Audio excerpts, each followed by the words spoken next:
Hello, in this video I'm going to show you how to make a window mandala. You will need a blank piece of paper, a pencil if you want, a marker or pen, scissors, and any sort of coloring tool such as crayons, markers, or colored pencils. Mandalas are not only beautiful art to put on your wall or in your window, but they're also really relaxing and meditative to make. I'm going to give you some tips to help relax while making this project. Start with a blank piece of paper, then find a plate or a bowl that fits completely on the paper. I'm using the bowl just because it's a little bit bigger. Trace around the outside of it, and then cut it out with scissors. I suggest following along with this video by pausing here, drawing and cutting your own out, and then continuing.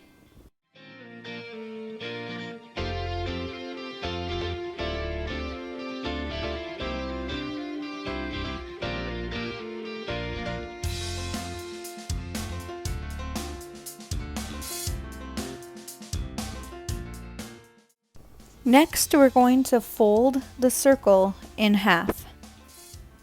Crease it really well with your finger or with the edge of your scissors. I am folding mine into thirds or 3 equal sections so that I can have one section for each color of the rainbow: red, orange, yellow, green, blue, violet. It is easier to fold it in half and then in half again to have 8 sections. While it's still in a triangle, fold it in half and then maybe in a fourth. Just fold it a couple times so that you have horizontal lines going across your triangle. This will help you determine how and where to make equal sections and equal designs in the future. Trace a couple of circular objects that fit inside the hexagons or octagons that you made. In this case, I found a glue stick. I also found a Coca-Cola cap. It doesn't fit inside the hexagon perfectly, but I centered it inside the other circle. Now I'm using my paint cup. You can use anything around your house.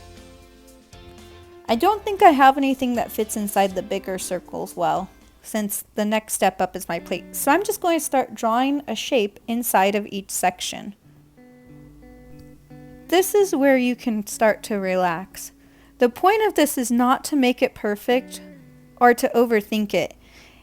I like to start with triangles each time because it's already a given. I don't have to think about it. I'm just going to draw a triangle in each section from one circle to the other.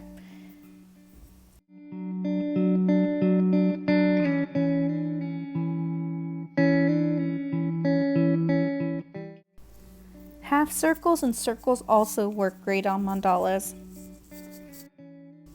Again, if you're not sure what to draw, triangles work great.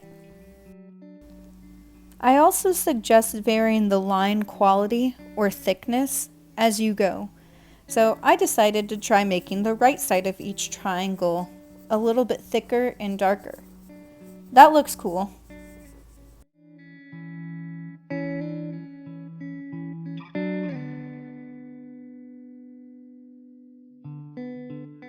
Straight lines are geometric shapes. Curvy lines create organic shapes. Organic shapes happen in nature. Curvy lines are going to look more like flower petals and leaves. If that's the look you're going for, try including some wavy or curvy triangle type shapes. As you're doing this, try to focus solely on the line that you are currently drawing. When you start to think ahead on what you're going to do next or on something else, you tend to forget what you're doing and draw random things that you didn't mean to or make it not line up. So don't be afraid to try something new, but don't think so much ahead that you start messing up on what you're doing currently. For example, right now, my circle isn't lining up on each of these. I decided to put that off till later and just trace the circle so that I don't mess up. I'm going to come back to the gaps between the circle and the line in just a minute.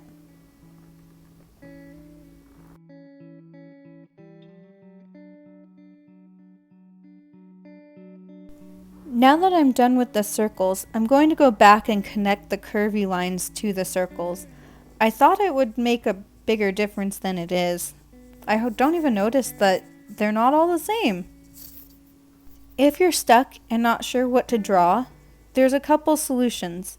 Triangles, curvy lines for petals, circles, diamonds or rhombuses, rectangles. You could even include stars and hearts.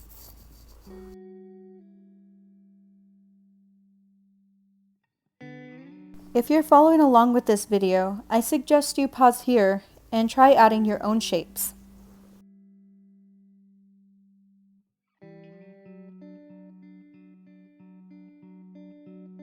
It would look great if I stop here, but I really enjoy adding lines to my mandalas, so I'm going to keep going. Some line types that you could add include straight, horizontal, vertical, diagonal.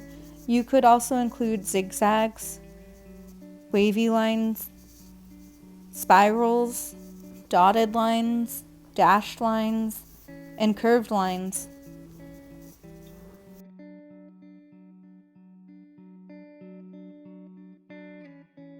When creating patterns, don't necessarily worry if the pattern is the same in each section. As long as you've done the same type of line or repeated the same design, no one's going to notice that this one was done a little differently than that one.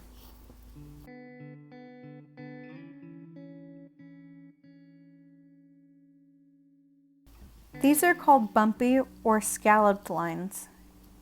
They have a floral effect. It seems kind of flowery when you add them.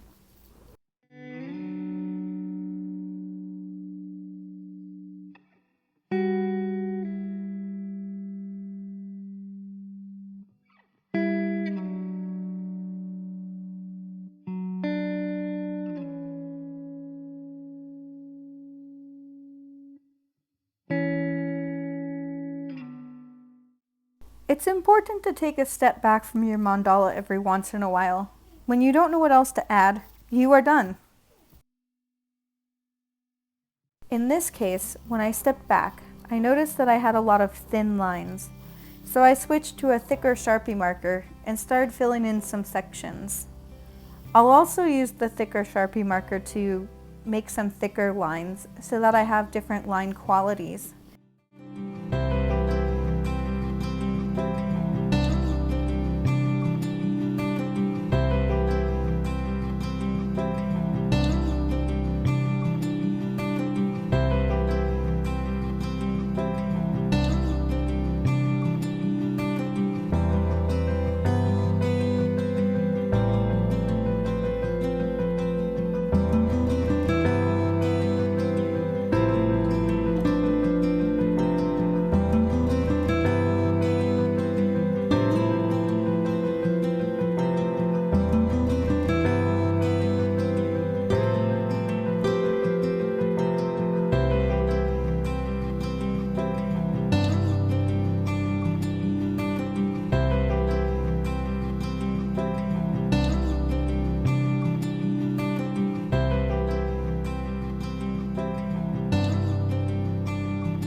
I think this mandala looks great now as it is, but because I want to put it in the window, I decided to add color.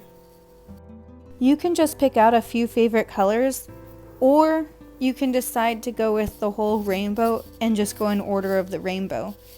If you go in order of the rainbow or color wheel, you're guaranteed that all of the colors will look good together because they're all analogous. Analogous colors are colors that are side by side on the color wheel or one after another on the rainbow. It goes red, orange, yellow, green, blue, purple. After purple, you go back to red and start over. You can also change the saturation of a color by pushing harder or softer. Pushing harder is going to make the color more saturated because you're getting more crayon pigment on the paper. Pushing lighter or softer is going to give it less saturation because you're not putting as much pigment on the paper.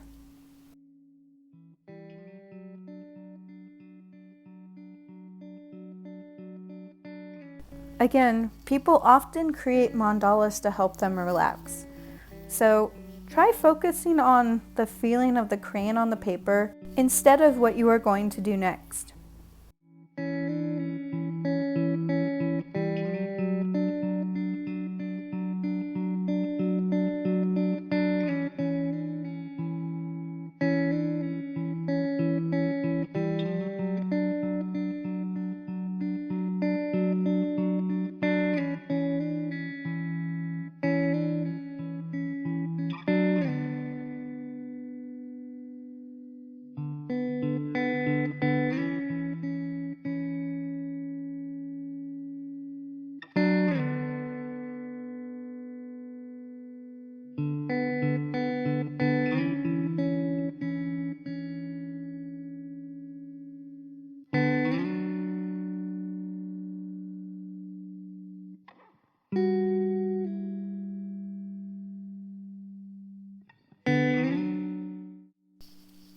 I really hope that you enjoy making your mandala, and I can't wait to see them in your windows.